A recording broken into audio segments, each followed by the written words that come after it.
Good morning, and in case you're watching this later, good afternoon, good evening, and good night. Thank you for tuning in to Richard and Karl present Deep Space and Dragons, where we go over all the nerdy things that happen to cast our interest when we decide to do this episode. I'm Carl. And I'm Richard. Today's topic will be a deep dive into the multiverse, be it Marvel, Ooh. DC, or possibly Sentient Pickles. But first, let's start this off with what's new with you.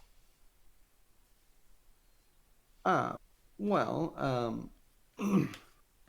I have been working on building a homemade sandblaster, which I'm not actually sure if it would be cheaper than just buying a sandblaster, but you can buy like powder coated tumblers and then blast off designs and fill them all with your own paint to create your own merch. So, I want to assure our listeners here that me and you have been friends for a very long time. And I need that to be reassured for when I make the following statement is not taking out of context. How are you still alive? Building a sandblaster is not that dangerous.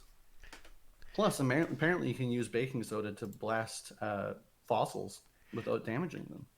That actually makes me think of I heard about buying salt guns to shoot flies. Salt guns to shoot flies? Yeah, it just fires a single piece of salt at the fly. Huh. I don't know, a piece of crystal of salt? That would hurt regardless. But yes, sandblast. Oh, are you making an awesome gridded gaming table with your sandblaster? Well, I'm not really sure what I'm going to make with the sandblaster. It is in an actual like cabinet of sorts, so there's a limit to the size of what I can actually sandblast. All right. Well, that was definitely not what I was expecting in a fantastic new with Carl. And what's new with Richard? So, I, at this exact moment, have returned to a university campus for the first time since Redacted happened. Redacted being the last couple of years. I'm just going to redact those years. And it was interesting for social distancing, being hand masked at the door, individual seating areas marked. It was like being. So I found a completely empty, closed down Starbucks I've been referring to as the Ghost Starbucks. And I set up and did my work there in complete peace and silence, which is very unnerving at a campus. Yeah, it is unnerving to not be in a library and find silence on campus. But other than that particular endeavor, I've also been working with you, in fact, on our Candle Deep adaptation as we're trying to turn 17 loosely knit adventures into a fully functional campaign. I think the season one of the first five episodes is coming along nicely. I agree. Like, I don't want to give any spoilers away, but trying to link these adventures is actually starting to tell it. It's like we're building the story after the fact and it's coming together very, very cleanly in just the right amount of Eldritch. Uh, Although, turns out naming things after just picking words because you think they're cool and then learning they're literally named after geographic regions may not be the best strategy from Wizards of the Coast.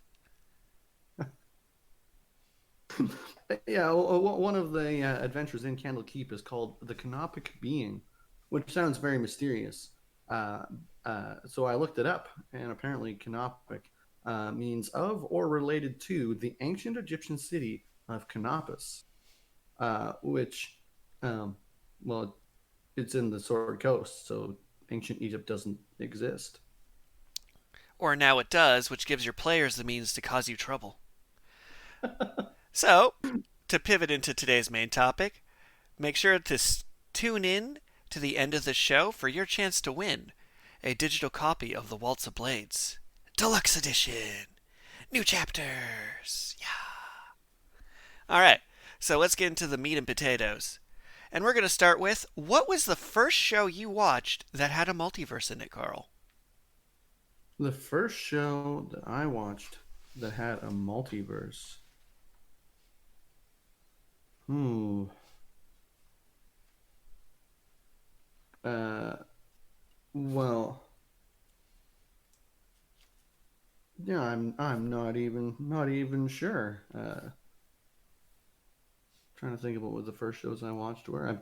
No, I watched a lot more like Western animation, which has always been pretty tame in that regard. So when I was younger, it's like the Flintstones, Dexter's Laboratory might have a multiverse. Uh, I know they Jimmy dabbled in Neutron, time travel. There was a fantastic time travel movie. Jimmy Neutron apparently had a crossover with the Fairly Odd Parents I universe did called the see Timmy that, Turner Power and Hour. I think to this day it still gives me casual night terrors because their animation styles did not match at all. And it was Yeah, just, 3D Timmy Turner is somewhat distressing. although to go into your Dexter's Lab and the Powerpuff Girls literally were in the same setting. They were background characters in each other's shows, and there were some mutual characters that connected the two. That kind of makes me wonder if there's any connection between Dexter's Lab and Fairly Odd Parents. I don't know. I don't know if it was part of the same.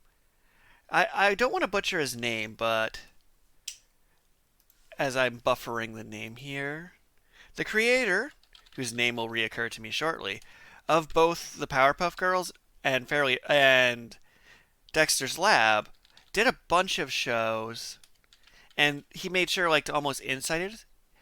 Gendy Tarakovsky, I believe it was, which I definitely butchered.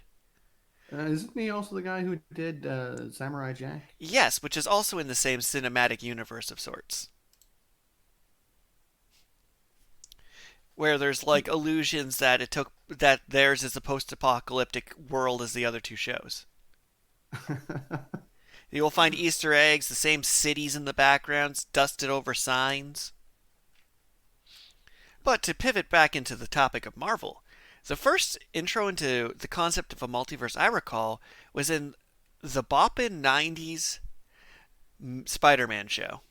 Not to be confused with the incredibly oh so memeable earlier Spider-Man show. The one from the 90s. So, the Amazing Spider-Man? Um, Oh, Ultimate before Spider-Man? before Ultimate, I think it was just called Spider-Man. Hmm. So many Spider-Man. Oh yeah, because the '90s Spider-Man cartoon is, which I believe there just is what is referred to as Spider-Man 1994, which to give away my own age puts me at tiny. But thanks to the power of reruns, I do recall this show. And they definitely did a full Into the Spider-Verse thing as like their main season finale. Huh. So they had like the Iron Spider. They had an actor who played Spider-Man in the movies as one of them that was pulled in. Huh. And it literally ends with Spider-Man having a chat with Stan Lee. No, that's pretty funny. And that show was probably the first like instance of the big Marvel crossovers on TV. Because they had an X-Men crossover. They had a Blade crossover where he had a lightsaber and a hover bike. Wow. Nick, Sounds like I missed out. oh, yes, objectively show. So if it's still on Netflix, no, Netflix does not sponsor the show, but they could. It would definitely be worth checking out because they went through, like, they actually did like the full 5 and 6 episode long plot arcs in that one.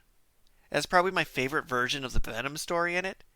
And they even did the straight up secret war where they're like, oh yeah, we just have an army of good guys versus bad guys fighting for the Beyonders' amusement. Huh. But to move to something I'm certain you did see, Into the Spider Verse was a more recent Marvel multiverse esque thing by Sony, and that is a delightful experience. Uh, yeah, I mean, it did super well. So I think that's part of the reason that Sony has decided to capitalize on keeping Spider-Man in the MCU to do multi-universe crossovers and stuff as well. So, did you manage to check out the new Spider Man movie trailer? Uh, ironically, I don't think I actually watched the trailer itself, but I did watch Cinema Blend is a channel that I subscribe to, and they were talking about how they suspect that the Doctor Strange which casts a magical spell to make it so that Peter was not revealed. Much in the same way Is I cast. probably Oh, sorry. well, he probably is actually the real Doctor Strange, according to the Cinema Blend. Interestingly, like I saw a fan theory that instantly, because if you didn't get the update, they straight up brought in Doc Ock from Spider-Man 2. Hmm. So they're literally crossing over with the other live action Spider Man movies, which, taking a moment to appreciate that we've had nine live action Spider Man movies in my lifetime, but only one Firefly movie is just criminal. Anyways, And they went to the things to be like, oh, it's Doc Ock, and you could tell from the color of his robot arms that they're still controlling him. And it's like, people will pause a Marvel trailer, frame by frame by frame. If they could data mine a Marvel trailer, they would. yeah, there are some pretty intense Marvel fans, which actually I watched a theory video about how the plot of Loki is actually that the viewers are the villains who are trying to enforce the sacred timeline because they're unwilling to accept change and forward motion into the future over nostalgia. That is a truly much more beautiful and interesting and intricate theory than the one I read, which was on Honest Trailers, which simply said the point of that show is how long would it take for you to hook up with yourself? Well, if there were a female version of myself, I feel like I might be able to accept that. If there was a male If there, version of myself, I'd accept that. I'm beautiful. nah, if there were a male version of myself, I would probably have to kill it. I mean, there can be only one. Uh, I mean, a male version of myself is probably the only thing that could put my current relationship in jeopardy. And a female version of myself, I don't know. Like, I put my personal ratio at like 70-30. So the female one would have better odds of succeeding, but the male one still has a pretty decent chance with me. I know who I am. Fair enough. But Uh, did you actually? So I also recently watched. I'm a personal fan on YouTube of pitch meetings. I also love pitch meetings. Uh, as a little side note, Ryan George is kind of just a hilarious comedian in general.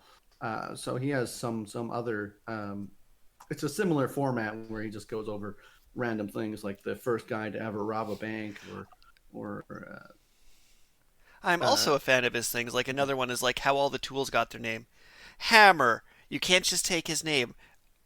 Jackhammer. Okay. uh, And, so I mean, again, not sponsored, but if but you just a haven't seen fan. Ryan George, he's a funny guy. Oh, absolutely. And yeah, I haven't got around to seeing Legend of the Ten Rings yet. Partly because that would involve going into a building with human beings, Hmm.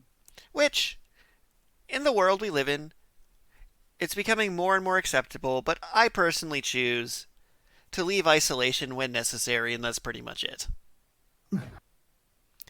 But I did watch the pitch meeting for it and enjoyed how he went over what the particular Marvel checkboxes are to make a Marvel movie. Oh yeah, secret societies, uh, Check, color coded laser battles. check, and check. The hero removes their shirt to show off their six pack. Mega check.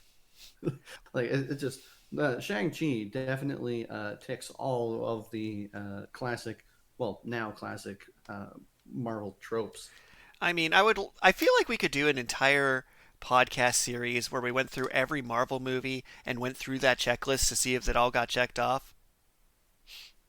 Well, I mean, it's a pretty effective formula that appeals to an incredibly wide audience. So, like, even if some of the nuance of the script and story get lost, people can still kind of follow things. Especially like the color coded laser battles, you definitely know exactly who to cheer for because they're color coded.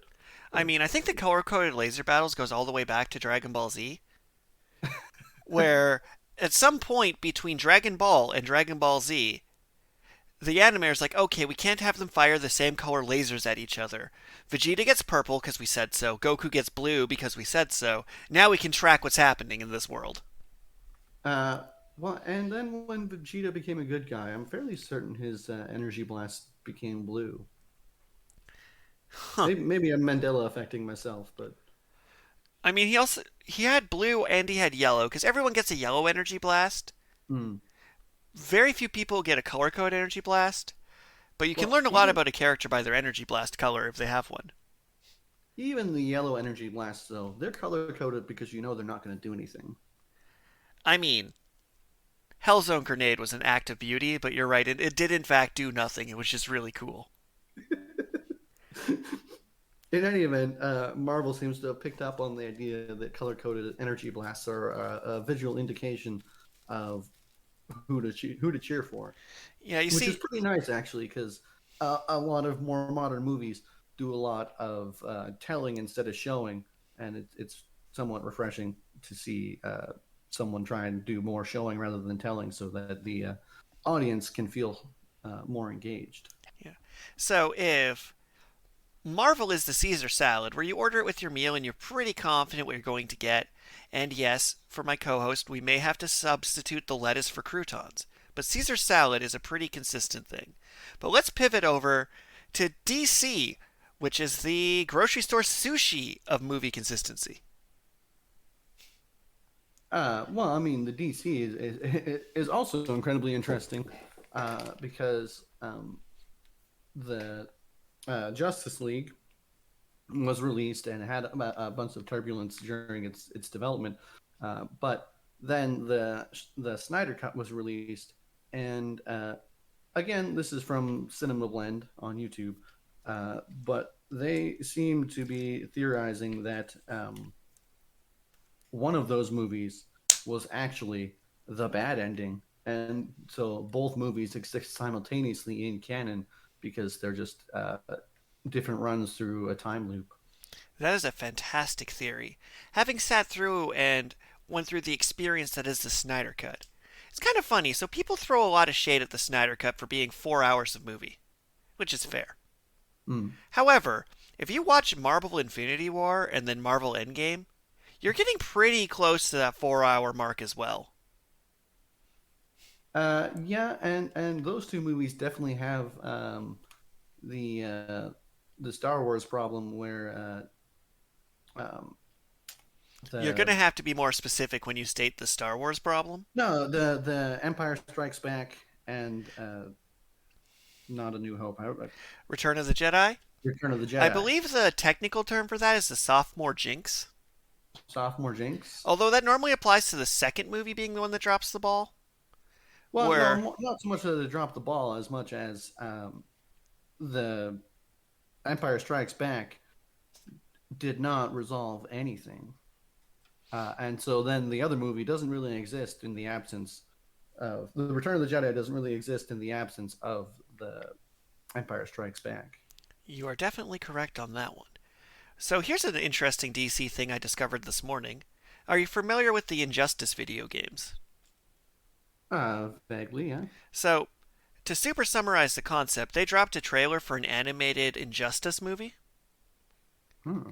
And Injustice is one of the original What Happens When Superman Snaps stories.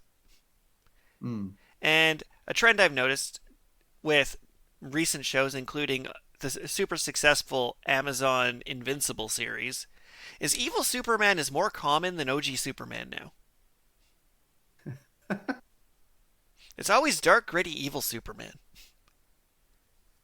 And my question to you is, does Superman, can you do an anti-Superman if there is no original Superman?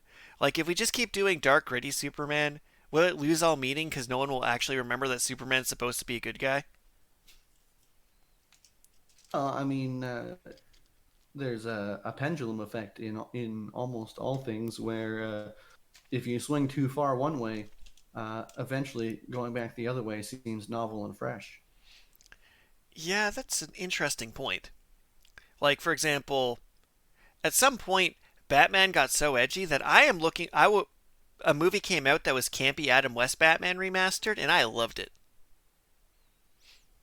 It's not necessarily that it's a unique concept, but more so that it's uh, refreshing to see something different from what's been prevalent in the media the past decades. Yeah.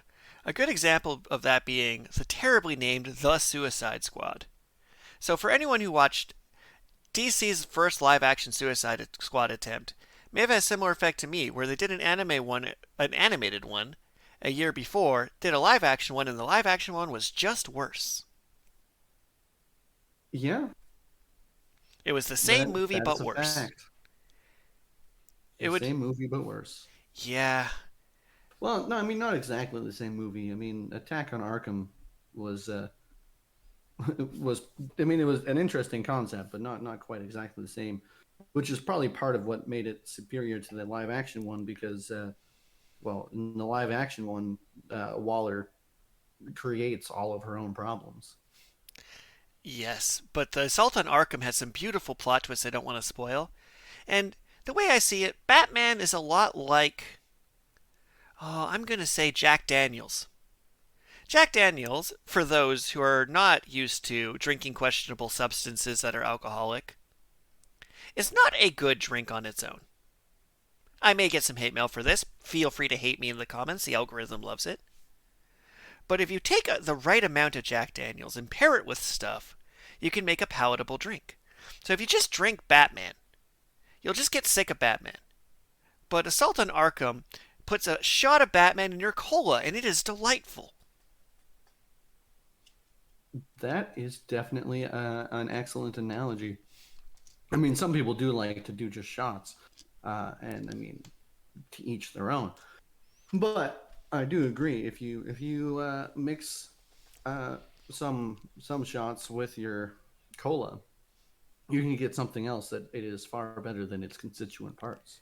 Which is interesting to loop back around to the Marvel discussion, that most fans I talk to are kind of sick of the Marvel superhero origin movie. Mm. Because at first it's like, oh, right, Maple Teeny. And then you get to your eighth Maple Teeny and you realize maybe I shouldn't just be drinking Maple Teenies. And we got spoiled with the fancy mixed drinks that were Infinity War and Endgame and Captain America Civil War. And now we're like, okay, we don't want to just watch Spider-Man. Spider-Man is basically, oh, let Spider-Man be Bailey's. Bailey's is delicious. You can just drink Bailey's. But when you get around to 6 glasses of Bailey's, you might just be over it. Well, I like going back to DC and Batman. Um, Almost every live action Batman movie contains the scene of his parents being shot and the pearl necklace being broken. Like it's just like It's kind of funny it, because Batman that wasn't the original origin scene, but it's almost been retconned back in. He saw specifically the Mask of Zorro, the pearl necklace being exploded. That was a later addition to the story. uh, but now it's like every single movie has to somehow touch on Batman's origins. He can't just be the Batman. I mean, the Lego Batman movie, one of the best Batman movies ever made objectively, if not First objectively try. the best Batman movie. He just works into part of the song montage. Dead parents. uh, Lego Batman is one of my favorite iterations of Batman, although that might be because he is far closer to the Adam West Batman. I think And he hits the perfect sweet spot between modern Batman and Adam West Batman. if you ever seen the Adam West Batman movie, it's so campy and ridiculous. You know, he's holding a bomb and he's trying to find somewhere safe to throw it so it can explode. And he goes to throw it into the lake, but he can't throw it into the lake because there's ducks in the lake. Some Oh, days you just can't get rid of a bomb. the scene that hurts me the most in that movie is they're solving a puzzle. And it's kind of like a D&D group solving a puzzle where they roll a natural 20 and you just give them the solution. Because he's like, Right. there's a card, so it's the Joker. It happened at C. C is for Catwoman. Oh, and there's my man rushing on a banana peel. Huh. He's Russian. Ah, it's just Like, so great. But the then connections Lego are so Batman, easy. though, homage so much Batman. And to loop back to this multiverse goodness, it had the best montage of villains that have ever worked their way into a movie. Never will there be a movie that has Daleks and Sauron fight Batman. Uh, but one of the um, coming back to the Suicide Squad, it was better than Suicide Squad, but I don't know if either of them were actually as good as Attack on Arkham. I will Uh, say this the, about the Suicide Squad. They were the master of Chekhov's bullet. So, oh, it's no secret that I'm a fan of the first few seasons of Arrested Development. mm, Because I love it when a show will dedicate a stupid amount of time, money, and resources to tell a single pun, make a single callback, or make a single mediocre joke. mm. And I don't want to give too much away for those who haven't seen The Suicide Squad, but a throwaway line at the start ends up working its way into the climax so perfectly that I wept at the beauty of that joke. Uh, but the live action movie should definitely take a note out of DC's animated movies, because the animated movies have actually uh, pretty incredible writing and plot stories, Yeah, considering their origins. absolutely. The Marvel animated stuff, such as the recent Marvel What If series, has been okay. Like I said, Marvel is very consistent. It's ordering pizza, it's comfort food, it's, I'm going to say Captain Morgan's rum. Like, it's pretty consistently good. DC definitely takes much wider shots, and sometimes you're like, what do I do with Fireball whiskey? And other times you put it in Dr. Pepper, and you're like, this shouldn't have worked, but it did. Note, drink responsibly if you are legal drinking age. Also, hashtag not spawn. I mean, oh man, though, if our sponsors just sent us bottles of superhero themed liquor for our show, that would be delightful. Hint. All Uh, right. So, with that, I think we're going to wrap up with this week's submissions. So, last week we attempted to do a random question of the week. However, I was then informed that a random question of the week being about dragons makes it not really random. So, I've decided to do a random question of the week and a dragon question of the week. And if we choose your dragon question or dragon to be used on the show, you receive a free digital copy of the Waltz of Blades Deluxe Edition.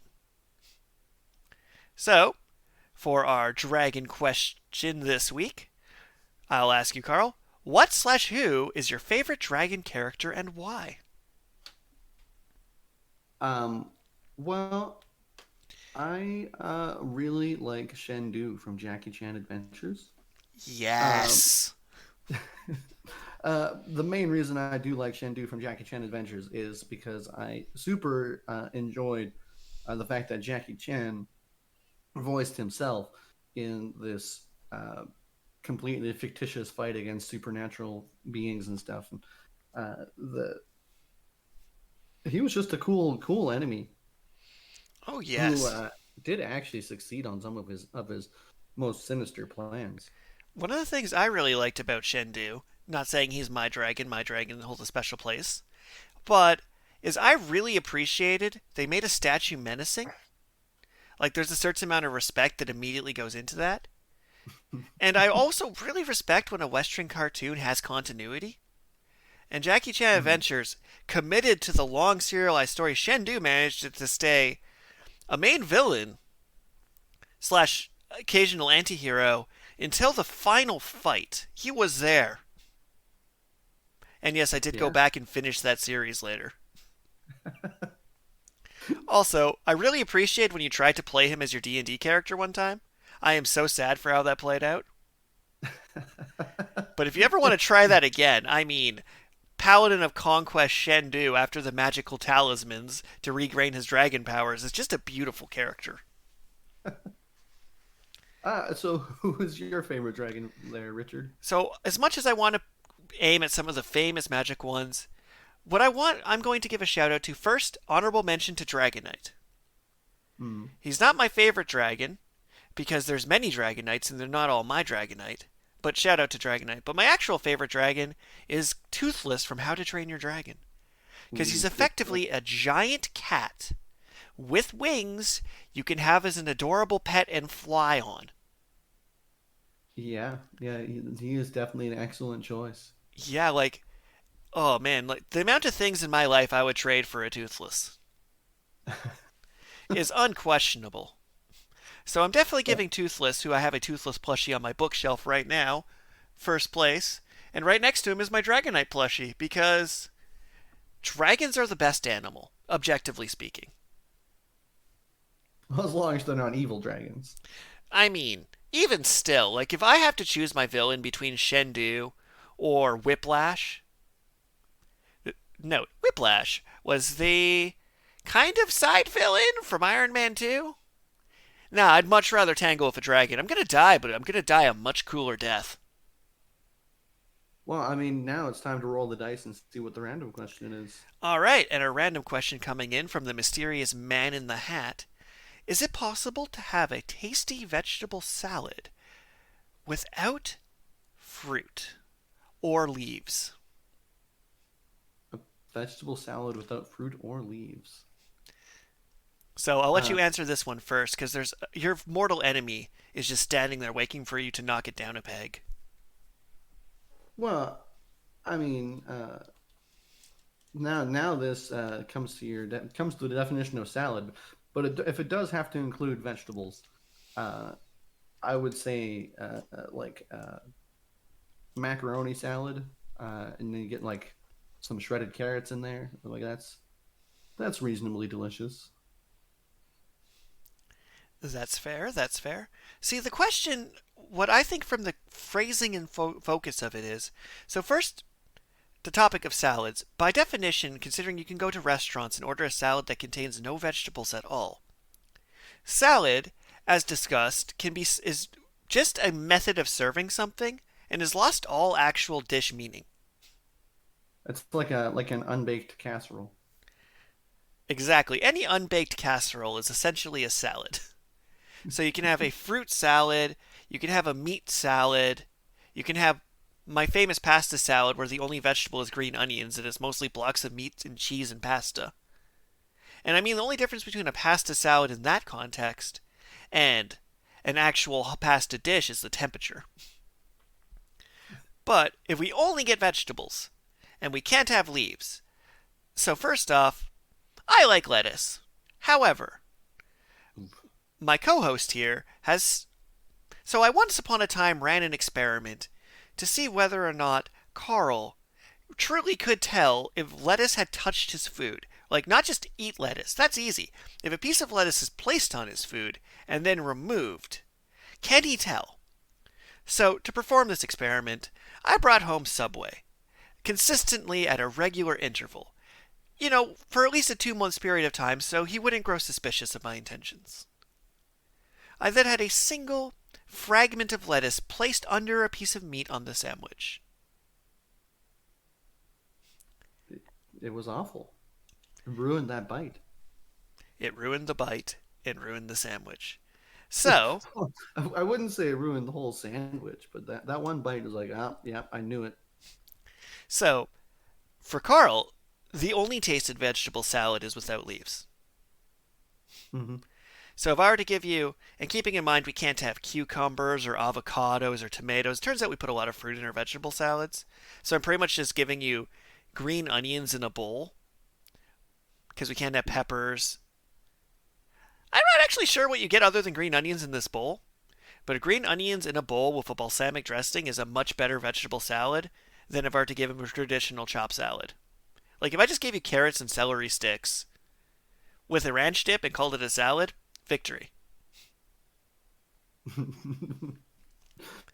Well, I mean, our listeners are free to post their ideas for leafless vegetable salads or favorite dragons, and one lucky commenter will receive an ebook version of Waltz of Blades, the And deluxe edition. and feel free to post your own questions. And if we use your question as our random question of the day or our random dragon question, you can also get your free ebook of the Waltz of Blades Deluxe Edition in all its glory. Thank everybody for tuning in, and have yourselves a lovely undefined time period of enjoyment. Yeah, I hope you have a good morning, and if it's not morning, have a good afternoon, good evening, and a good night. Farewell.